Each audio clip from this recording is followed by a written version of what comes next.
discordo de você. Jogo 6 de terça-feira, uma coisa chata. Ele tinha mercado na Europa. Chama pra testar pra fazer rádio, igual fez na Venezuela. A seleção embalou rumo ao Hexa 2022.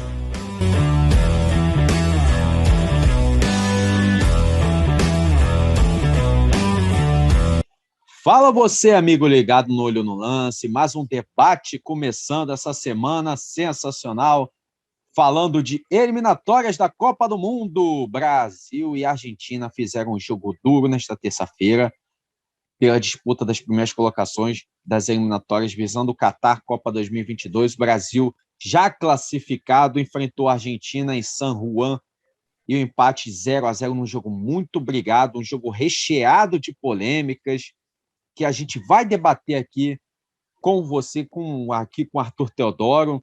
Se você não é inscrito, se inscreva no nosso canal, dê o seu like, dê o joinha, ative o sininho, aquela coisa toda lá, você já sabe.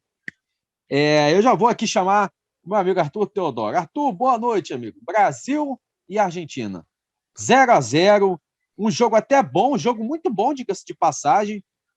Muito difícil, a seleção brasileira foi testada psicologicamente, e a Argentina apelou um pouco, quis levar o jogo lá para o interior, para um caldeirão, criou toda uma atmosfera muito hostil, fez um jogo muito hostil, bateu muito, daqui a pouco a gente vai falar sobre isso, mas a verdade é que o Brasil teve o seu grande teste na América do Sul, né? Dos poucos que o Brasil tem aqui na América do Sul, a Argentina é uma seleção de primeiro time ali no futebol mundial. Você ficou mais confiante com essa seleção do time do Tite visando a Copa do Mundo do ano que vem? Boa noite, Rafa. Boa noite a todos que nos acompanham. Assim, não sei se mais confiante. Confesso que eu esperava um pouco mais da seleção brasileira do ponto de vista ofensivo, como eu venho esperando um pouco mais da seleção já há algum tempo. Por exemplo, na partida de ontem, apesar de, talvez, eu vi bastante gente, bastante torcedor, né, que assistiu a partida, que gostou do jogo da seleção, e eu achei que também, assim, é complicado falar, mas dentro do possível, defensivamente a seleção se manteve muito bem, porque a gente talvez a melhor seleção do mundo se defendendo, realmente o Tite montou uma defesa ótima, mas para o ataque, eu senti que ofensivamente a gente continua sofrendo dos mesmos problemas. E claro, uma seleção que não está com o Neymar, você também, apesar de o Casemiro ser volante, é uma peça importante, então com esses desfalques fica mais difícil de analisar. Mas, por exemplo, o Tite, quando ele monta essa equipe com Fabinho e Fred, dá para perceber que a gente sofre um pouco. Então, por exemplo, não é criticar a partida do Fred, eu até gosto muito do Fred, mas e do estilo de jogo dele, claro, mas, por exemplo, você vai ter um volante como o Fabinho, que já vai ter uma característica mais defensiva, que já não vai te agregar tanto construindo o jogo, e aí você também tem o Fred, que também não vai te agregar muito construindo o jogo, não vai ser um jogador que vai receber a bola de costa, virar para frente e buscar opções, que também não vai conduzir a bola para o ataque. Então, é um jogador que tem mais a característica do passe curto.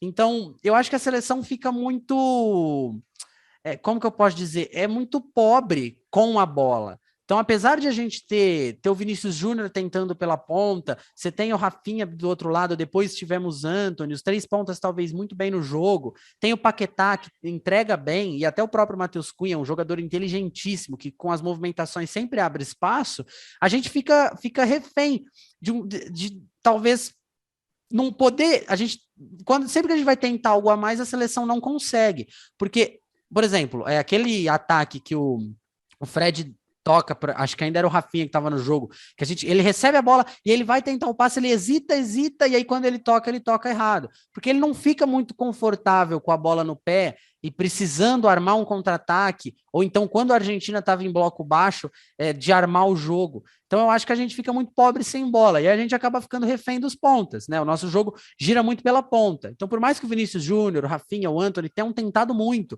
são jogadores que têm um drible, têm a velocidade, né? O Vinícius Júnior se destacou pela carretilha, até perdeu algumas chances, mas acaba que ele, na maioria das vezes, estava jogando contra 2, sendo que a gente poderia ter facilitado, né? Óbvio, sente a falta do Neymar e tal, mas se você tivesse um jogador no lugar do Fred que conseguisse fazer uma função mais ofensiva, a gente com certeza teria agredido muito mais a Argentina, porque com a bola no pé, armando o jogo aqui na nossa... precisando armar um jogo contra uma equipe que está se defendendo, a gente teria um jogador a mais que eles precisariam se preocupar. A gente poderia, o Vinícius Júnior, em algumas jogadas, talvez não estaria com 2 marcadores, e aí sim, o 1 contra 1, a gente sabe que ele é um ótimo jogador e vem mostrando isso desde a época do Flamengo, e principalmente no contra-ataque, um jogador que tivesse um bom passe para acionar esses jogadores em velocidade, como eu disse, para o Vinícius Júnior, para o Rafinha, para o próprio Matheus Cunha, um jogador que gosta de receber em profundidade e se movimenta para isso. Então, apesar de que muita gente gostou do jogo, eu ainda senti que ofensivamente a gente tá pobre demais. Então, para chegar numa Copa jogando desse jeito, eu não sei não, Rafa, eu não confesso que de ontem não me senti muito confiante, até porque esses erros que a gente teve ontem, a gente já repetiu eles desde aquela partida contra a Colômbia, que talvez sejam os nossos 2 grandes testes, como eu disse no último vídeo. Então, não saí dessa sequência mais confiante na seleção, não. Olha, confesso que opinião surpreendente para mim do Arthur, né? O Arthur sempre fala muito bem da seleção do Tite. Eu, particularmente, Arthur, eu nunca curti muito essa ideia do Fred na seleção, mas eu tenho que confessar que hoje eu acho que é um jogador fundamental ali nessa seleção do Tite. E acho que o Fabinho foi uma peça muito importante, né, substituindo o Casemiro ontem. Eu acho que foi uma peça muito importante. O Brasil realmente ele perde um pouco ofensivamente, né, na hora de criar. Mas eu acho que também se receia também. Ontem o Neymar não estava, e aí acabou que o Paquetá teve que assumir mais essa criação. Eu acho que faltam também um pouquinho a presença mais ofensiva dos laterais. Os laterais não têm tanta facilidade assim para chegar à frente. Hoje a seleção brasileira tem o Danilo e o Alexandro.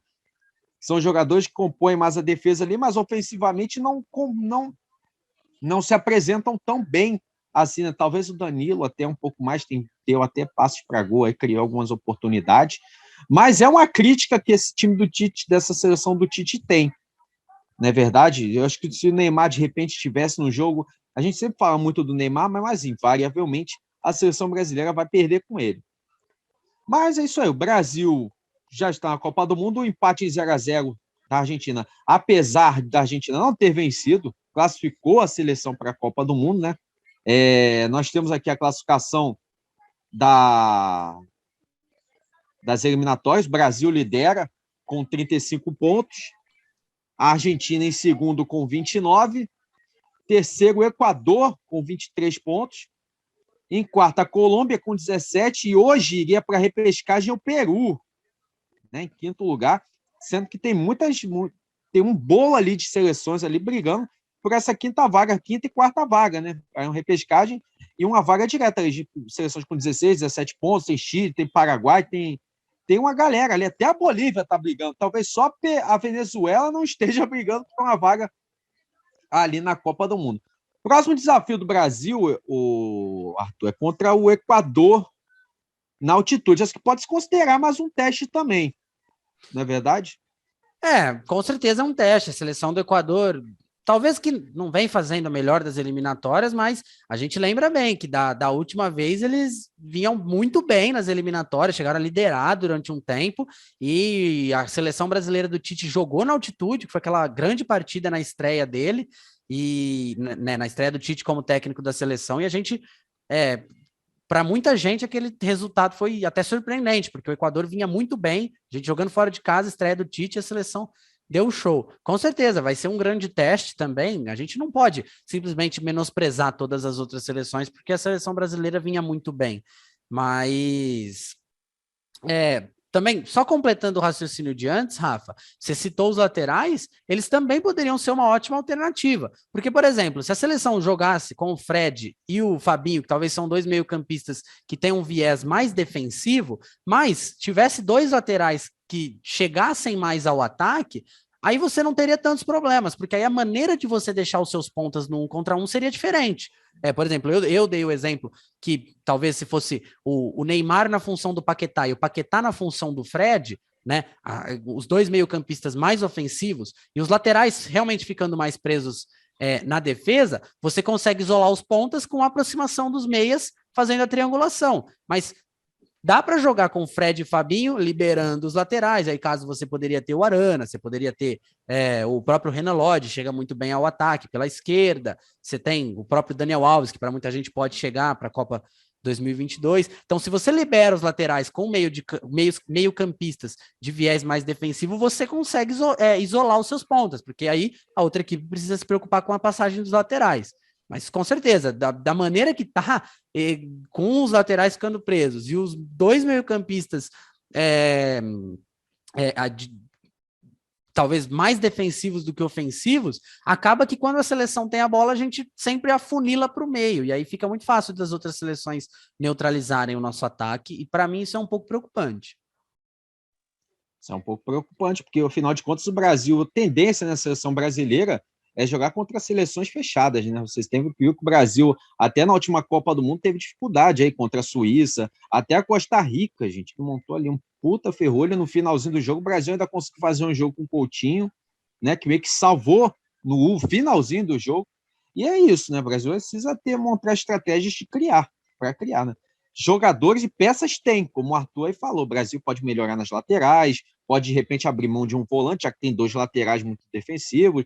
Pode, de repente, colocar um lateral mais ofensivo e manter essa galera aí no meio campo, Fred, Casemiro, Fabinho, e ali, dependendo, então, recuar o Paquetá, né, e dar mais liberdade ali para os pontas, né? O Tite sempre cobra muito dos pontas também na marcação, né? A gente tem que ver também, né? O futebol, até a essência do futebol brasileiro é uma essência ofensiva. O Brasil se joga para frente. Tem que ter coragem também. Então, Arthur, falando aqui agora, entrando na polêmica, né? A gente falou que o jogo foi muito duro, o Brasil teve chances, a Argentina também teve chances, mas é inegável que se o nosso bom árbitro e nosso VAR tivessem analisado melhor, né, o lance do zagueiro Otamendi, acho que o Brasil poderia ter tido mais chances, né?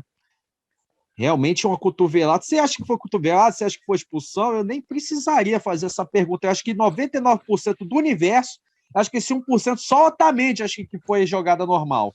Não, eu acho que é um lance complicado até de falar alguma coisa, porque, assim, às vezes acontece no jogo, o cara vai subir para fazer o movimento, aí mesmo que o cara valoriza um pouco mais, acaba pegando. Às vezes o jogador está na corrida, deixa o braço, mas pega, às vezes, no pescoço, pega a ponta da mão. Agora, o do Otamendi me impressiona muito, mas assim, me impressiona, me entristece e me deixa muito bravo e decepcionado mais uma vez com a Conmebol e com as arbitragens, principalmente em jogos de Brasil e Argentina, porque não dá, aquilo não existe dentro de um jogo de futebol. Aquele movimento que o Otamendi faz, aquilo é criminoso, para a gente não dizer outra coisa. Assim, como eu disse, às vezes acontece na continuação do movimento, acontece até de pisão, o jogador vai chutar a bola, acaba pegando, às vezes o pisão é feio, mas foi sem querer. Agora o do Otamendi, ele inclina o corpo, vai com o braço lá embaixo e traz com toda a força no rosto do Rafinha. Não dá. Ele não existe isso, como você disse. Só ele, aquele louco daquele Otamendi, mau caráter, argentino do inferno, deve achar que ele tá certo, porque não é possível. Aquilo não existe. Não, e aí, né, a gente fala, né, a gente pergunta, nossa, é futebol ou MMA, né? Nós tivemos o Anderson Silva, um Minotauro em campo ontem jogando, mas a gente nem pode comparar, porque na luta você ainda tem a ética, você ainda tem a disciplina, você tem todo um respeito. Agora, isso que o senhor Otamendi fez foi coisa de gente baixa, coisa de bandido, coisa de mau caráter, mau caratismo, e não é a primeira vez que o senhor Otamendi aprende esse tipo de coisa, faz esse tipo de coisa. A Copa América ele fez o mesmo, ele distribuiu pancada, sempre distribuindo pancada nesses jogos, e aí ontem ele fez a mesma coisa, e a arbitragem não proíbe. Né? Infelizmente, o futebol de hoje em dia não permite mais esse tipo de comportamento, essa malandragem, essa baixeza, esse mau caratismo, essa agressividade desnecessária. Futebol é jogo na bola. E o Brasil teve que ter controle mental muito forte para se manter durante o jogo. Eu não sei, muito jogador ali teria se explodido, teria ido para cima e o resultado deveria ser outro. Eu quero elogiar até aqui o controle mental da seleção do Tite, porque realmente, depois de um lance daquele, o jogador vai pro vestiário e tomou 5 pontos. 5 pontos na boca. E o cara me fala que foi normal. Sinceramente, é nessas horas que eu apoio o Baltazar quando entrou naquele jogo Flamengo com o Breloan em 81. E eu apoio, eu acho bem feito, sabe? Eu consigo entender. Infelizmente, eu consigo entender, porque esse tipo de coisa não dá para aturar. Ô, Rafa, você citou os lutadores do MMA e esse movimento do Otamendi, para a galera que gosta de luta, ou para todos vocês que estão aí assistindo, joga, aproveita que vocês já estão no YouTube, joga aí depois que acabar o nosso vídeo. A luta é zumbi coreano, nocaute, Yair Rodrigues.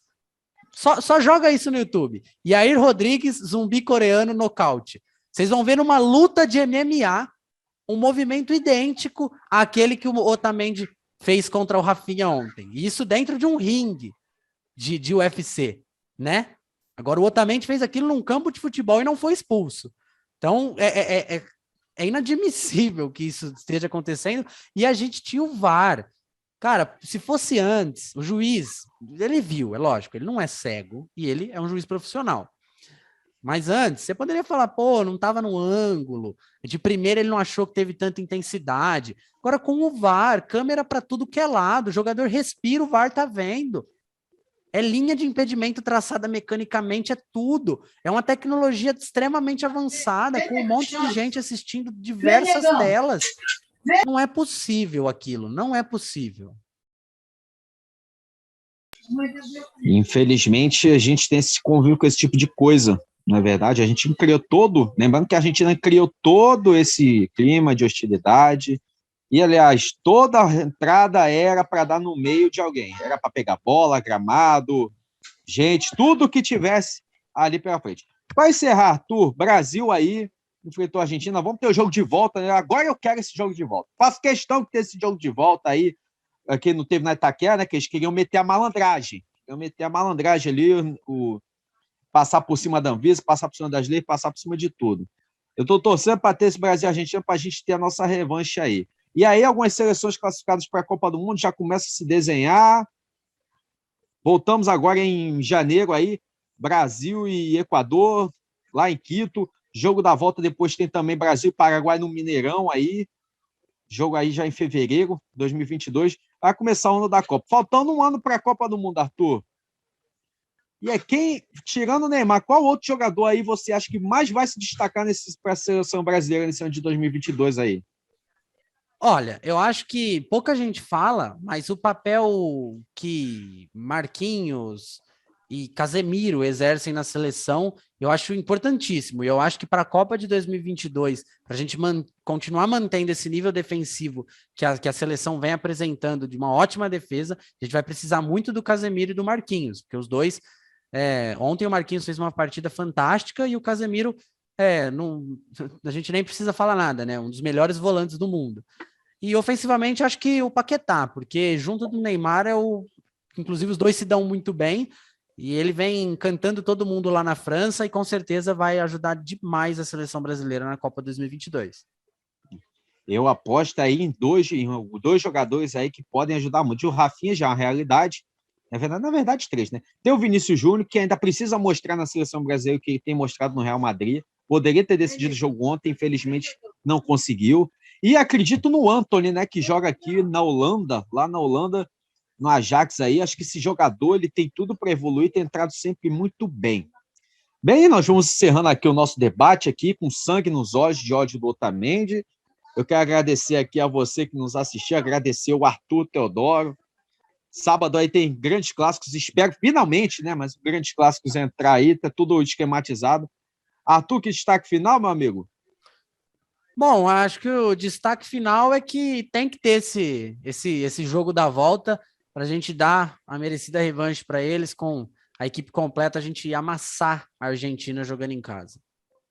É isso aí. Alô, Comembol, eu quero completo, hein? Completo. Neymar, Messi, Otamendi, Thiago Silva. Podia até trazer o Felipe Melo também. Bem, vou terminando aqui o nosso canal, o nosso debate Olho no Lance. Um beijo muito carinhoso. Fique com Deus. Até semana que vem. Um forte abraço. Até o próximo debate.